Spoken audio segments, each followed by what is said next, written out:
et bienvenue sur cette chaîne. Alors ma chienne m'a fait recommencer cette intro 3 fois parce qu'elle veut soit jouer, soit manger, soit boire, soit me sauter dessus. Donc du coup je l'amène, fais pas ton air traumatisé. Donc voilà, donc nous vous souhaitons une très belle journée et surtout bienvenue sur cette chaîne. Donc aujourd'hui on va faire un menu pour la Saint-Valentin, donc plus globalement pour les gens qu'on aime et les animaux qu'on aime. Allez, je te laisse. Voilà, donc cette chaîne traumatisée est déjà de retour. Je voulais donc vous faire un menu complet. Je ne vais pas vous filmer le dessert intégralement parce qu'en fait la recette va se trouver dans un lien dans la description. C'est une recette que j'ai tirée de la petite loupiote, je crois. Je vous mettrai le lien en tout cas. Donc elle a fait un fondant au chocolat qui m'a l'air juste divin et j'avais très envie de vous le présenter, en tout cas fini. Pour le détail de la recette, bien entendu, je vous laisse aller sur sa page Instagram parce que c'est normal que ce soit elle qui puisse vous donner la recette bien détaillée. Pour le reste, donc on va partir sur un velouté de légumes plutôt potiron que j'avais déjà mis au congèle. Donc du coup, je vais juste le mettre à dégeler avec 1 ou 2 pommes de terre en plus. Je vais rajouter de la crème de noisettes avec des noisettes concassées.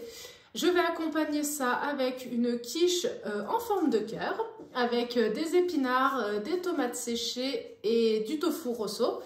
Et puis, si j'ai le temps et la motivation, je ferai des feuilles de briques avec de la fondue de poireaux et je ne sais trop quoi. On verra au fur et à mesure. Voilà, donc cette intro ne ressemble à rien, c'est pas grave, merci Minette. Et puis, on passe directement en cuisine.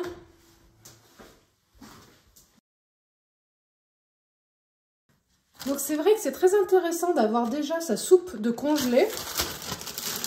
Parce que là du coup j'ai un potimarron entier qui est déjà coupé avec des oignons, des échalotes. Donc c'est parfait, j'ai plus qu'à rajouter les patates.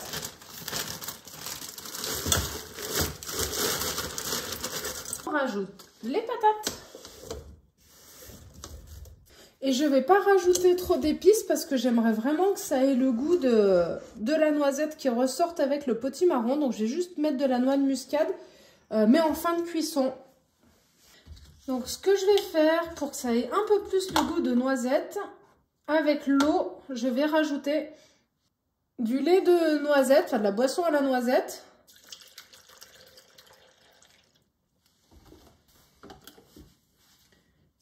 Et je vais mettre tout ça à bouillir.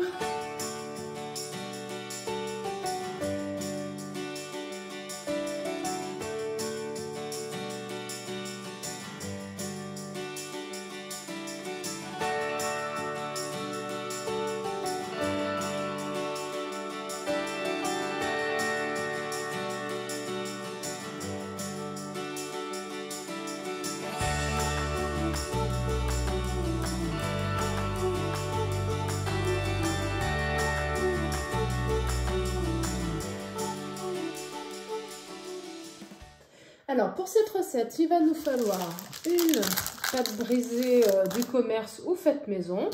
Il va nous falloir une brique de soja cuisine fluide ou épaisse. Alors moi, j'ai pris les deux.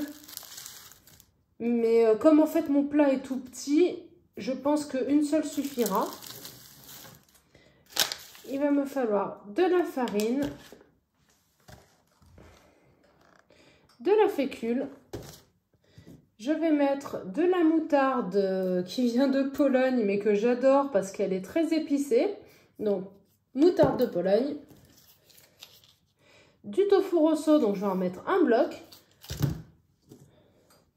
Et comme j'ai quelques tomates confites qui me restent, je vais les mettre également.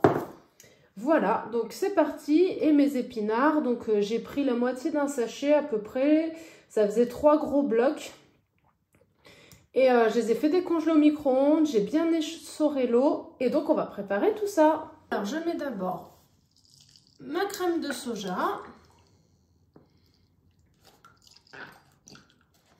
Je rajoute un peu d'ail fumé, mais vous pouvez mettre de l'ail normal et puis du paprika fumé. Un petit peu de piment doux. Du poivre. Du sel,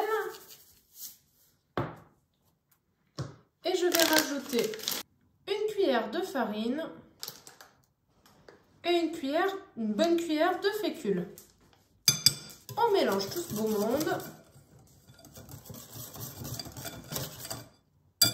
Donc ce que j'ai fait, c'est que j'ai mis ma pâte dans mon moule, j'ai mis de la moutarde au fond.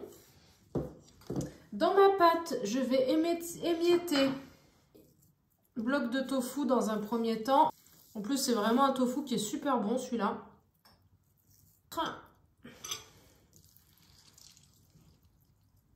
Les épinards.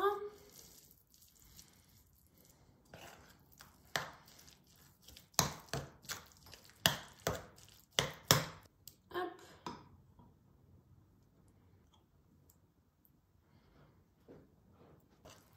Et on mélange.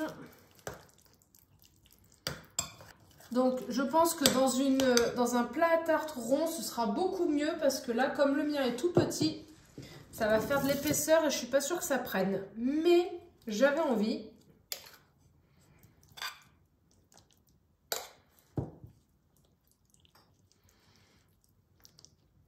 Et ce que je vais faire, c'est que je vais faire des petits cœurs.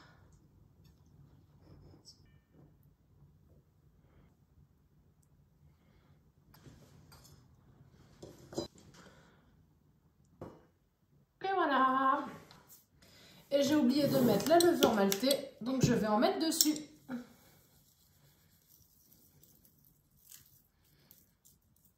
Je vais donc mettre ça au four à 180 degrés pendant bien 40 minutes, je pense, vu l'épaisseur. Et on continue.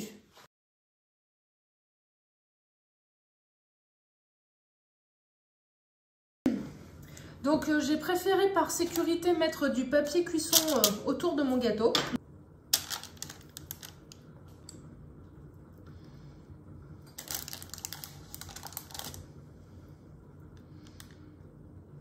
Et j'ai envie de dire, comme d'habitude, qu'est-ce qu'il y a de mieux dans un gâteau que de lécher le plat?